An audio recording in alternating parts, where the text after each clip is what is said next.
Hello, and welcome to Guided by the Iron Rod. I'm Thurl Jessup, and we continue our series, How to Study the Scriptures.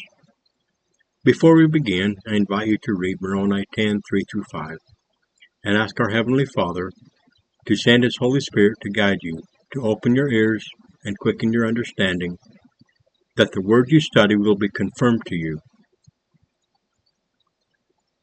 We turn to one of the many sobering stories in the Bible, 2 Samuel chapters 11 and 12, where we see the fall of a king and the mercy of God. For additional insight, I recommend studying 1 Chronicles chapters 20 and 21 alongside this account. 2 Samuel 11, a time when kings went to war. David, now secure in his kingdom, chooses not to go out with his armies. Instead, he remains behind in Jerusalem.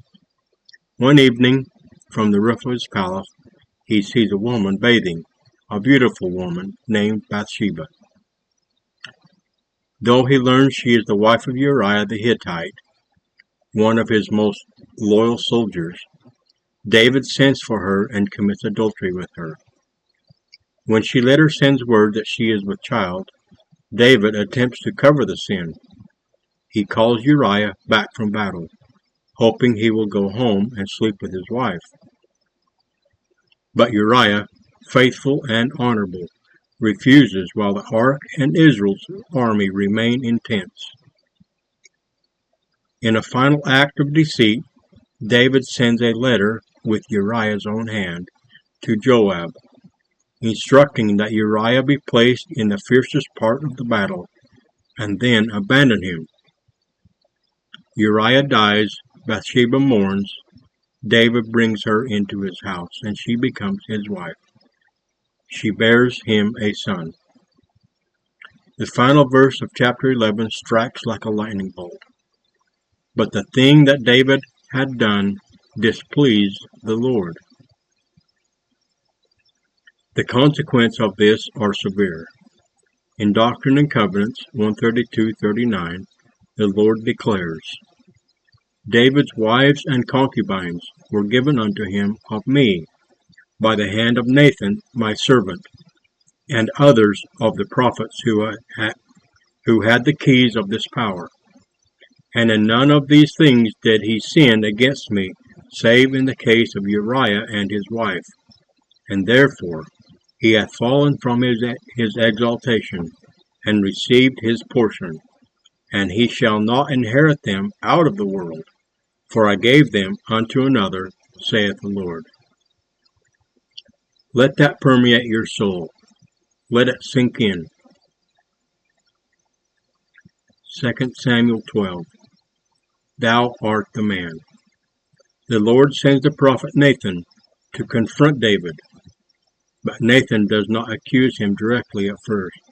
Instead, he tells a story, a parable, about a rich man who stole a poor man's beloved lamb to feed a guest.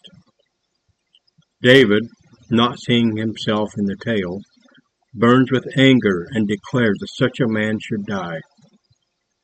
Nathan then delivers the piercing words, Thou art the man. David had taken what was not his. He had shown contempt for the commandments of God. He had committed adultery and murder. He had despised the Lord. Yet here, in one of the most powerful moments of humility in Scripture, David says, I have sinned against the Lord. And Nathan replies, The Lord also hath put away thy sin. Thou shalt not die. But consequences would follow. The child born of this union would die. David fasted and prayed, pleading for the life of his child. Yet, after 7 days, the child passed away. David then arose, washed, worshipped, and ate, saying, Can I bring him back again?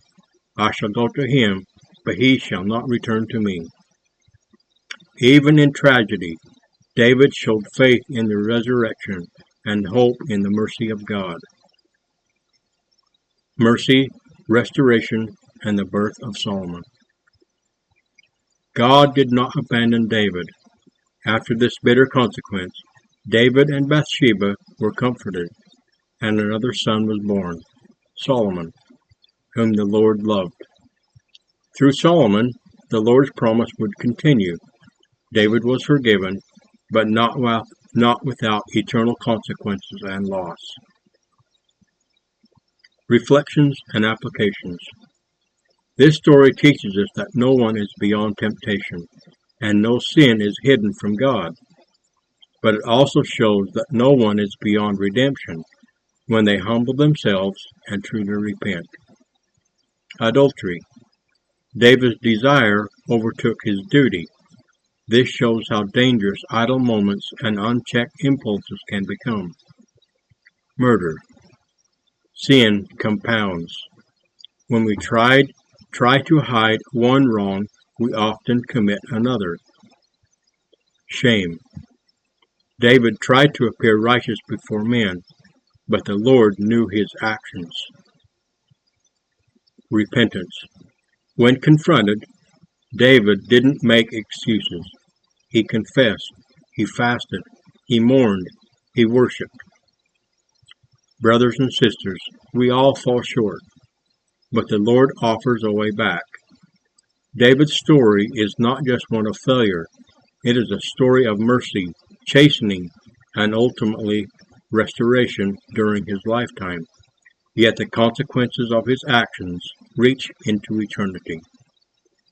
I bear my testimony that Joseph Smith is a prophet of God, and that he was visited by the Father and the Son, just as ancient prophets were, including Enoch, the brother of Jared, Abraham, Isaac, Jacob, also called Israel, Moses, and others.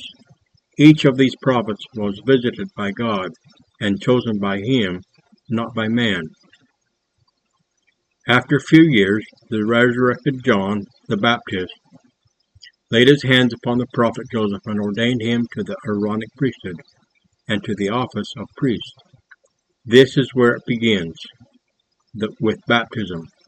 A short time later, the resurrected apostles, Peter, James, and John, conferred upon him the Melchizedek priesthood and ordained him as an apostle of Jesus Christ. I also bear my testimony that Jesus is the very Christ, the Savior of the world. It is our privilege to become like him through faith, hope, and love, with a healthy dose of daily repentance. As it says in James 2:17-26, faith without works is dead. So the work we must be engaged in is the work of repentance. There will come a time, we do not know the hour, when the Father will say to the Son, "It is time." Then the door will be opened, and all who have prepared themselves through faith, hope, love, and continual repentance will be allowed to enter, and then the door will be shut, closed, and locked. Oh, what horror shall grip our hearts, the anguish, sorrow, and bitterness of soul, if we have put off our preparation. Come now, seek him, reach out to him for mercy while there is still time. I pray that these words may persuade you to come unto Christ, so that we may someday meet and rejoice together in the kingdom of our Father. I offer this in the name of Jesus Christ. Amen.